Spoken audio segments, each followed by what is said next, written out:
মাদ্রাসা service কমিশনের general অ্যাওয়ারনেসের আরও একটি ক্লাস নিয়ে তোমাদের সামনে চলে এসেছি। নমস্কার বন্ধুরা, গোল্ডেন এডুকেশন ওয়ার্ল্ডে সকলকে স্বাগত জানাচ্ছি। চলো তাহলে ভিডিওটি দেখে নাও।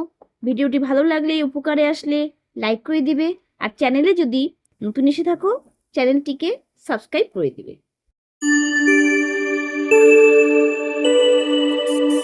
আজকের প্রথম প্রশ্ন দেখে নাও, বাহমনি সাম্রাজ্যের প্রতিষ্ঠাতা কে?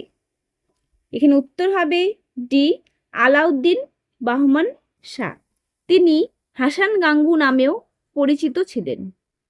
1347 খ্রিস্টাব্দে তিনি দিল্লি সালতানাতের বিরুদ্ধে বিদ্রোহ করে দক্ষিণ ভারতে এই স্বাধীন বাহমনি সালতানাত প্রতিষ্ঠা করেন।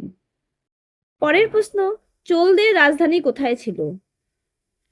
এখানে উত্তর হবে সি, তাঞ্জোর। পরের প্রশ্ন, পঞ্চ ভারতের অধিপতি নামে কে পরিচিত ছিল? এখানে উত্তর হবে এ, হর্ষবর্ধন। উত্তর ভারতের বিখ্যাত সম্রাট হর্ষবর্ধন পঞ্চ ভারতের অধিপতি নামে পরিচিত। তিনি পাঞ্জাব, কনৌজ, বাংলা, বিহার ও উড়িষ্যা এই 5টি অঞ্চল জয় করে নিজের সাম্রাজ্যভুক্ত করেছিলেন, যার ফলে হিউয়েন সাং তাকে এই উপাধিতে ভূষিত করেন। পরের প্রশ্ন, সঙ্গমেশ্বর মন্দির কে নির্মাণ করেছিলেন? এখানে উত্তর হবে এ, বিজয়াদিত্য।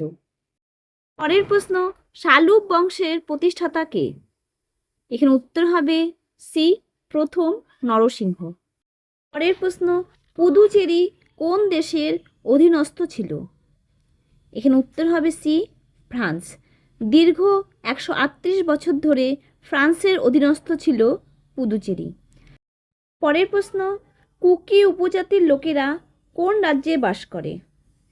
এখানে উত্তর হবে সি, মণিপুর। পরের প্রশ্ন, কোন মাটিতে চা চাষ ভালো হয়? এখানে উত্তর হবে এ, পটসল। পরের প্রশ্ন, ভারতে প্রথম কত সালে জনগণনা শুরু হয়? এখানে উত্তর হবে ডি, 1872। পরের প্রশ্ন, নেপানগর কী জন্য বিখ্যাত? এখানে উত্তর হবে ডি, কাগজ শিল্প। মধ্যপ্রদেশের বুরহানপুর জেলায় অবস্থিত নেপানগর মূলত তার ঐতিহাসিক নিউজ প্রিন্ট পেপার মিলের জন্য বিখ্যাত। পরের প্রশ্ন, মালদা শহরটি কোন নদীর তীরে অবস্থিত? এখানে উত্তর হবে বি, মহানন্দা। পরের প্রশ্ন, পশ্চিমবঙ্গে কোন প্রকার জলবায়ু লক্ষ্য করা যায়? এখানে উত্তর হবে বি, ক্রান্তীয় মৌসুমি। পরের প্রশ্ন, জানুয়ারি মাসে তাপমাত্রার পরিবর্তন হয়? এখানে উত্তর হবে সি, পশ্চিমী ঝঞ্ঝার প্রভাবে। পরের প্রশ্ন, পশ্চিমবঙ্গের সবথেকে খরাপ্রবণ জেলা কোনটি? এখানে উত্তর হবে সি, পুরুলিয়া। পশ্চিমবঙ্গের সর্বাধিক খরাপ্রবণ জেলা হলো বাঁকুড়া এবং পুরুলিয়া। এখানে শুধু পুরুলিয়ার অপশন দেওয়া আছে, তাই এখানে উত্তর হবে পুরুলিয়া। পরের প্রশ্ন, নিচের কোনটি কলকাতার প্রাকৃতিক কিডনি নামে পরিচিত? এখানে উত্তর হবে ডি, পূর্ব কলকাতার জলাভূমি। পরের প্রশ্ন, ভারতের সংবিধানের কোন অংশে রাষ্ট্রের নির্দেশমূলক নীতিগুলি সংযুক্ত হয়েছে? এখানে উত্তর হবে ডি, পার্ট 4। ভারতের সংবিধানের 4র্থ অংশে রাষ্ট্রের নির্দেশমূলক নীতি সংযুক্ত করা হয়েছে। পরের প্রশ্ন, রাষ্ট্রপতি পুনঃনির্বাচিত হতে পারেন কত নম্বর ধারায়? এখানে উত্তর হবে সি, 57 নং ধারা। পরের প্রশ্ন, অ্যাডভোকেট জেনারেল কার ইচ্ছানুযায়ী তার পদে বহাল থাকতে পারেন? এখানে উত্তর হবে বি, রাজ্যপালের দ্বারা।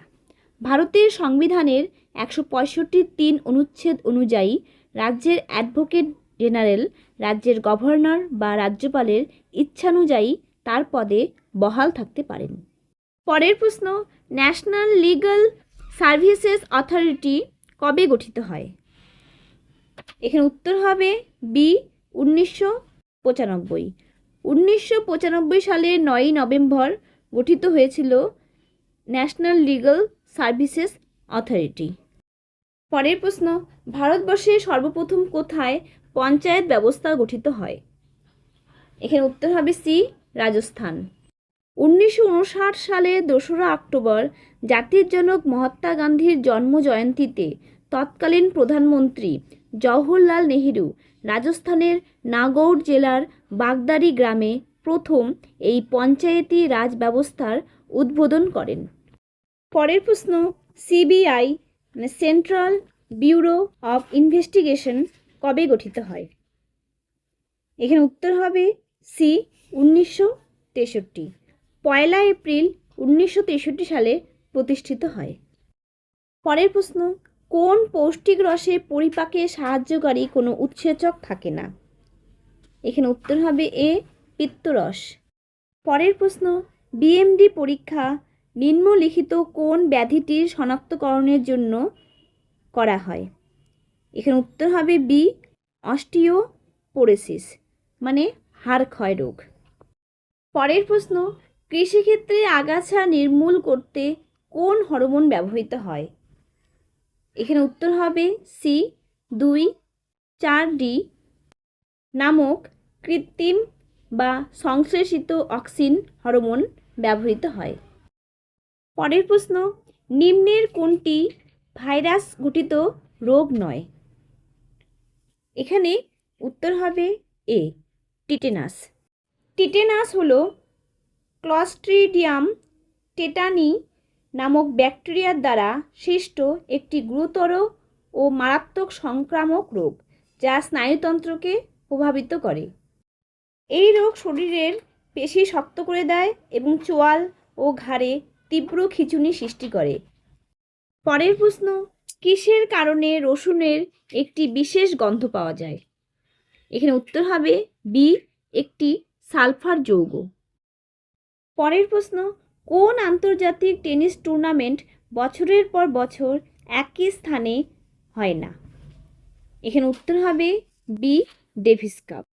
এটি পুরুষদের টেনিসের সবচেয়ে বড় বার্ষিক দলগত প্রতিযোগিতা, যেখানে অংশগ্রহণকারী দলগুলো নিজেদের দেশে বা বিপক্ষ দলের মাঠে ম্যাচ খেলে গ্র্যান্ড স্ল্যামের মতো একটি নির্দিষ্ট স্থানে সীমাবদ্ধ থাকে না। পরের প্রশ্ন, অ্যানাবলিক স্টেরয়েড ব্যবহারের জন্য অলিম্পিক গেমসে প্রথম ভারতীয় যাকে নির্বাসিত করা হয়? এখানে উত্তর হবে এ প্রতিমা কুমারী। তিনি 2004 সালে এথেন্স অলিম্পিকে ডোপ টেস্টে পজিটিভ হওয়ার পর তাকে নিষিদ্ধ করা হয়েছিল। পরের প্রশ্ন, সুধীরমান কাপ দ্বিবার্ষিক প্রতিযোগিতা যে খেলার সঙ্গে যুক্ত? এখানে উত্তর হবে এ ব্যাডমিন্টন।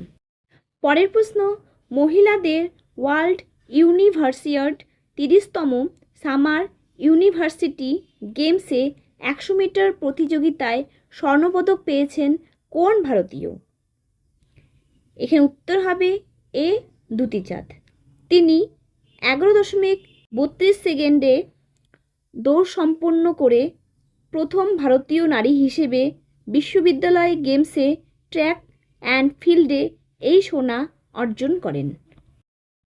পরের প্রশ্ন, 2026 সালের নতুন নিয়ম অনুযায়ী ট্রেন ছাড়ার কতক্ষণ আগে টিকিট বাতিল করলে কোনো টাকা ফেরত পাওয়া যাবে না?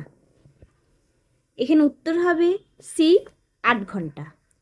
পূর্বে এই সময়সীমা 4 ঘন্টা ছিল, যা এখন বাড়িয়ে 8 ঘন্টা করা হয়েছে। এই নিয়ম 1 থেকে 15 এপ্রিল 2026-এর মধ্যে ধাপে ধাপে কার্যকর হবে। পরের প্রশ্ন, মুম্বাইতে অনুষ্ঠিত 2026 সালের JSW Indian open squash championship মহিলা একক শিরোপা কে জিতেছেন? এখানে উত্তর হবে সি আনাহাত সিং। তিনি ফাইনালে মিশরের হানা মুয়াতাজকে 3-1 সেটে পরাজিত করে এই শিরোপা ধরে রাখে। পরের প্রশ্ন, সম্প্রতি ভারত সরকার কাকে সেবির পূর্ণকালীন সদস্য হিসেবে নিযুক্ত করেছে? এখানে উত্তর হবে সি কে.ভি. রামানা মূর্তি মানে কম্পেল্লা ভেঙ্কট রামানা মূর্তিকে। তিনি 3 বছরের মেয়াদের জন্য এই পদে নিযুক্ত হয়েছেন। পরের প্রশ্ন, ভারত সরকারের 2025 সালের পদ্ম পুরস্কার কতজনকে দেওয়া হয়েছে? এখানে উত্তর হবে বি 139 জন। এই তালিকায় 7টি পদ্মবিভূষণ, 19টি পদ্মভূষণ এবং 113টি পদ্মশ্রী পুরস্কার রয়েছে, যার মধ্যে 23 জন নারী এবং 13 জন মরণোত্তর পুরস্কার প্রাপ্ত অন্তর্ভুক্ত আছেন। পরের প্রশ্ন, কেরালার বর্তমান রাজ্যপাল কে? এখানে উত্তর হবে ডি রাজেন্দ্র বিশ্বনাথ আর্লেকার। তিনি কেরালার 23তম রাজ্যপাল হিসেবে দায়িত্ব পালন করছেন। পরের প্রশ্ন, সাইফুল্লাহ বা আল্লাহর তলোয়ার উপাধি কার? এখানে উত্তর হবে বি হযরত খালিদ বিন ওয়ালিদ। মুতার যুদ্ধে অসাধারণ বীরত্ব ও সামরিক দক্ষতার জন্য মহানবী হযরত মুহাম্মদ সাল্লাল্লাহু আলাইহি সাল্লাম তাকে এই উপাধিতে ভূষিত করেছিলেন। পরের প্রশ্ন, সিটি অফ বাগদাদ কে প্রতিষ্ঠা করেন? এখানে উত্তর হবে বি আবু জাফর আল মনসুর। তিনি 762 খ্রিস্টাব্দে 30 জুলাই টাইগ্রিস নদীর তীরে এই বিখ্যাত নগরী নির্মাণ কাজ শুরু করেন, যা পরবর্তীতে ইসলামী সভ্যতা, শিক্ষা ও সংস্কৃতির প্রধান কেন্দ্রে পরিণত হয়। পরের প্রশ্ন, আব্বাসীয় খিলাফত প্রতিষ্ঠাতা কে? এখানে উত্তর হবে সি আবুল আব্বাস আস সাফা। তিনি 750 খ্রিস্টাব্দে উমাইয়া খিলাফতের পতন ঘটিয়ে এই বংশের প্রতিষ্ঠা করেন। তবে আব্বাসীয় শাসনের প্রকৃত শক্তিশালী ভিত্তি স্থাপন এবং সাম্রাজ্য সুসংহত করার জন্য দ্বিতীয় খলিফা আবু জাফর আল মনসুরকে এর প্রকৃত প্রতিষ্ঠাতা হিসেবে গণ্য করা হয়। পরের প্রশ্ন, কোন খলিফার সময়কালকে জ্ঞান বিজ্ঞানের স্বর্ণযুগ বলা হয়?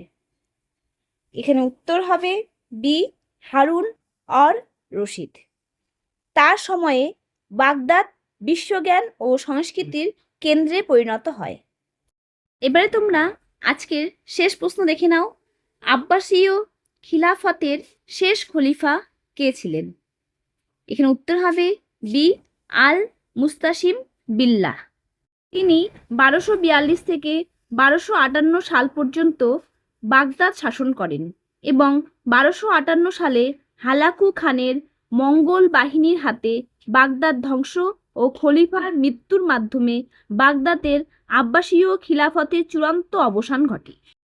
এই থাকলো আজকের মাদ্রাসা সার্ভিস কমিশনের জেনারেল অ্যাওয়ারনেসের কিছু গুরুত্বপূর্ণ প্রশ্নোত্তর। ভিডিওটি কেমন লাগলো কমেন্টে জানাবে। ভালো লাগলে, উপকারে আসলে লাইক করে দিবে, আর চ্যানেলে যদি নতুন এসে থাকো চ্যানেলটিকে সাবস্ক্রাইব করে দেবে। ধন্যবাদ।